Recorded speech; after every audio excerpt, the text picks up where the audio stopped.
This is a reading in A Course in Miracles, Chapter 28, Section 3, The Agreement to Join. What wakes in perfect certainty beyond salvation is not our concern, for you have barely started to allow your first uncertain steps to be directed up the ladder. Separation led you down. The miracle alone is your concern at present. Here is where we must begin. And having started, will the way be made serene and simple in the rising up to waking and the ending of the dream. When you accept a miracle, you do not add your dream of fear to one that is already being dreamed. Without support, the dream will fade away without effects, for it is your support that strengthens it. No mind is sick until another mind agrees that they are separate, and thus it is their joint decision to be sick. If you withhold agreement and accept the part you play in making sickness real, the other mind cannot project its guilt without your aid in letting it perceive itself as separate and apart from you. Thus is the body not perceived as sick by both your minds from separate points of view. Uniting with a brother's mind prevents the cause of sickness and perceived effects. Healing is the effect of minds that join, as sickness comes from minds that separate.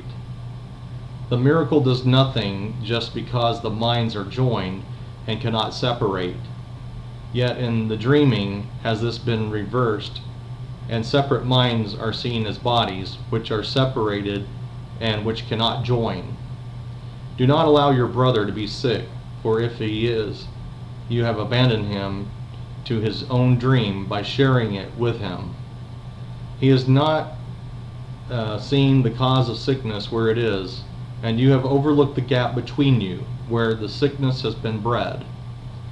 Thus are you joined in sickness to preserve the little gap unhealed, where sickness is kept carefully protected, cherished, and upheld by firm belief, lest God should come to bridge the little gap that leads to him.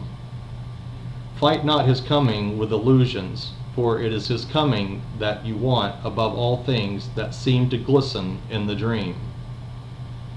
The end of dreaming is the end of fear, and love was never in the world of dreams. The gap is little, yet it holds the seeds of pestilence and every form of ill, because it is a wish to keep apart and not to join. And thus it seems to give a cause to sickness which is not its cause. The purpose of the gap is all the cause that sickness has, for it was to keep you separated in a body which you see as if it were the cause of pain. The cause of pain is separation, not the body, which is only its effect. Yet separation is but empty space, enclosing nothing, doing nothing, and as unsubstantial as the empty place between the ripples that ship has made in passing by, and covered just as fast as water rushes in to close the gap, and as the waves in joining cover it. Where is the gap between the waves when they have joined and covered up the space which seemed to keep them separate for a little while? Where are the grounds for sickness when the minds have joined to close the little gap between them, where the seeds of sickness seem to grow? God builds the bridge, but only in the space left clean and vacant by the miracle. The seeds of sickness and the shame of guilt he cannot bridge, for he cannot destroy the alien will that he created not. Let its effects be gone, and clutch them not with eager hands, to keep them for yourself. The miracle will brush them all aside, and thus make room for him who wills to come and bridge his son's returning to himself. Count then the silver miracles and the golden dreams of happiness as all the treasures you would keep within the storehouse of the world. The door is open, not to thieves, but to your starving brothers who mistook for gold the shining of a pebble, and who stored a heap of snow that shone like silver. They have nothing left behind the open door. What is the world's except a little gap perceived to tear eternity apart, and break it into days and months and years? And what are you who live within the world except a picture of the Son of God in broken pieces, each concealed within a separate and uncertain bit of clay? Be not afraid, my child, but let your world be gently lit by miracles. And where the little gap was seen to stand between you and your brother, join him there. And so sickness will now be seen without a cause. The dream of healing and forgiveness lies and gently shows you that you never sinned. The miracle would leave no proof of guilt to bring you witness to what never was. And in your storehouse it will make a place of welcome for your Father and yourself.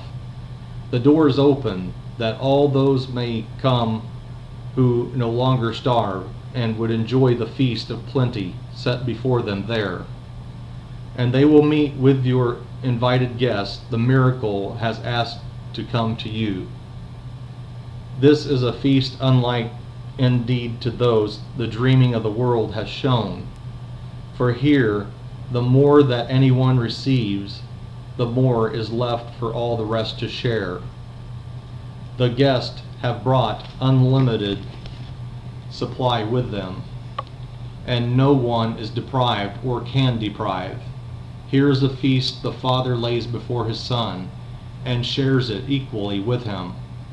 And in their sharing, there can be no gap which abundance falters and grows thin. Here can the lean years enter not, for time waits not upon this feast, which has no end. For love has set its table in the space that seemed to keep your guest apart from you.